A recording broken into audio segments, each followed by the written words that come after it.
नमस्कार। मैं रविश कुमार। चलिए, कम समय में पूरे देश और दुनिया की खबरों पर नजर डालते हैं। तो आइए, आज के मुख्य समाचार में देश भर की तमाम बड़ी खबरों को जानते हैं।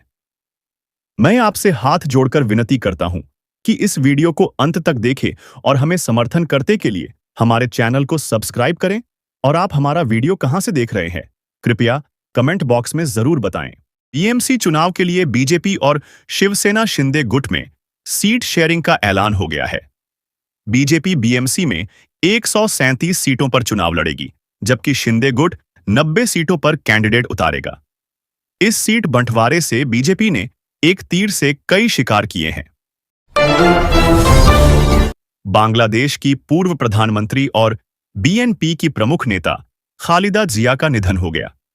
खालिदा जिया का निधन हो गया। जिया और शेख हसीना की दशकों पुरानी राजनीतिक दुश्मनी ने बांग्लादेश की राजनीति की दिशा को प्रभावित किया। खालिदा को उनकी सख्ती और दृढ़ता के कारण आयरन लेडी कहा जाता था, जिन्होंने पुरुष प्रधान राजनीति को चुनौती दी। नए साल के दस्तक देने से पहले केंद्रीय गृह मंत्री अमित शाह 2026 में होने वाले राज्यों के विधानसभा चुनाव को फतह करने की तैयारी में जुट गए हैं। इसी कड़ी में अमित शाह सोमवार को पश्चिम बंगाल के दौरे पर पहुंचे हैं, जहां पर बीजेपी की जमीनी हकीकत को परखेंगे और चुनावी जंग जीतने के लिए मंत्र देंगे। पश्चिम बंगाल से आने वाले कांग्रेस नेता अधीर रंजन चौधरी ने प्रधानमंत्री नरेंद्र मोदी से मंगलवार को मुलाकात की। बंगाल में अगले साल होने वाले विधानसभा चुनाव को लेकर यह मुलाकात काफी खास मानी जा रही है। पीएम मोदी से मुलाकात के दौरान कांग्रेस नेता चौधरी ने खासकर भारतीय जनता पार्टी बीजेपी शासित राज्यों में बांग्ला 3 भाषी लोगों पर हो रहे हमलों का मुद्दा उठाया। कई शहरों में शिवसेना शिंदे गुट और भाजपा अलग अलग राह पर नजर आ रहे हैं, तो कहीं एनसीपी अजित पवार नए सत्ता संतुलन की अहम कड़ी बनकर उभर रही है। अब देखना अहम होगा कि यह बिखराव मतदाताओं के फैसले को किस दिशा में मोड़ता है। पीएम मोदी ने रूस के राष्ट्रपति पुतिन के आवास पर ड्रोन हमले की खबरों पर गहरी चिंता जताई और शांति पर जोर दिया। रूस ने दावा किया कि यूक्रेन के 91 ड्रोन मॉस्को के निकट पुतिन के आवास पर हमला करने का प्रयास कर रहे थे। यूक्रेनी राष्ट्रपति जेलेंस्की ने रूस के दावों को पूरी तरह मनगढ़ंत और शांति प्रक्रिया को कमजोर करने वाला बताया। केंद्रीय मंत्री शिवराज सिंह चौहान ने मुख्यमंत्री मोहन यादव की जमकर तारीफ करते हुए उन्हें खुद से भी ज्यादा ऊर्जावान बताया। सुरक्षा में देरी के सवाल पर शिवराज ने कहा कि उनका एकमात्र लक्ष्य जनता की सेवा है।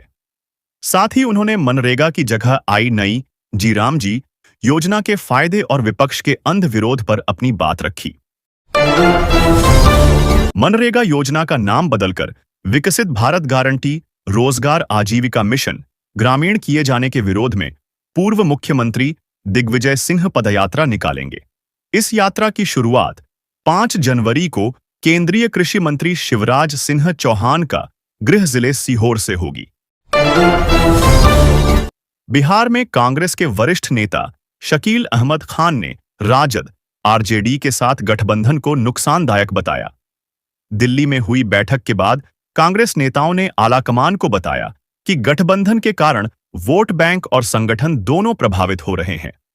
पार्टी अब स्वतंत्र रणनीति पर जोर देकर 1990 जैसे प्रदर्शन की वापसी चाहती है। लखनऊ के राष्ट्रीय प्रेरणा स्थल के पास करीब 170 भेड़ों की रहस्यमय परिस्थितियों में मौत हो गई। पुलिस ने मृत भेड़ों के नमूने जांच के लिए भेजे हैं ताकि मौत के कारणों का पता लगाया जा सके। मुख्यमंत्री योगी आदित्यनाथ ने भेड़ों की मौत का संज्ञान लेते हुए मामले की गहन जांच के आदेश दिए हैं।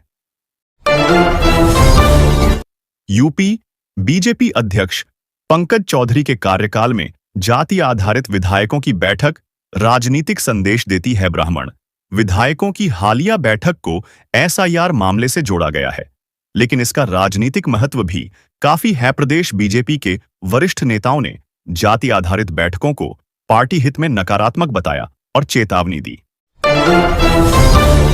प्रधानमंत्री नरेंद्र मोदी ने बेगम खालिदा जिया के निधन पर गहरा दुख व्यक्त करते हुए संवेदनाएं प्रकट की। बेगम खालिदा जिया बांग्लादेश की पहली महिला प्रधानमंत्री थीं, जिन्होंने भारत बांग्लादेश संबंधों को मजबूत किया। खालिदा जिया पिछले 1 महीने से ढाका के एवरकेयर अस्पताल में गंभीर बीमारी के कारण भर्ती थीं।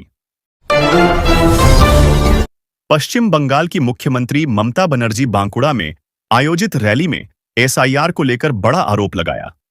उन्होंने कहा कि एआई तकनीक का इस्तेमाल कर एसआईआर किया जा रहा है। उन्होंने एसआईआर को लेकर लोगों को प्रताड़ित करने का भी आरोप लगाया। ये मसीह चुनाव 2026 में मराठी बनाम गैर मराठी का मुद्दा प्रमुख होकर पहचान और अस्मिता की राजनीति पर केंद्रित होगा। शिवसेना ने अपनी पहली उम्मीदवार सूची में 88% मराठी उम्मीदवारों को टिकट देकर मराठी अस्मिता पर जोर दिया।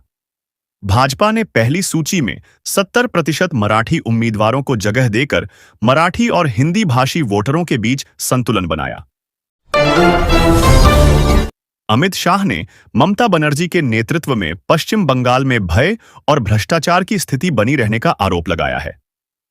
अमित शाह ने दावा किया कि 2026 में बंगाल में बीजेपी सरकार बनाकर बंगाल की संस्कृति और गौरव का पुनर्जागरण करेंगे। अमित शाह ने ममता के शासन में विकास रुकने और प्रधानमंत्री की योजनाओं का लाभ न मिलने की बात कही है। कांग्रेस महासचिव और वायनाड सांसद प्रियंका गांधी के बेटे रेहान वाड्रा जल्द ही शादी के बंधन में बंधन वाले हैं। अविवा दिल्ली की एक पेशेवर फोटोग्राफर, प्रोडक्शन हाउस की सह संस्थापक और पूर्व नेशनल फुटबॉलर हैं। 25 वर्षीय रेहान वाड्रा एक इंस्टॉलेशन और विजुअल आर्टिस्ट हैं।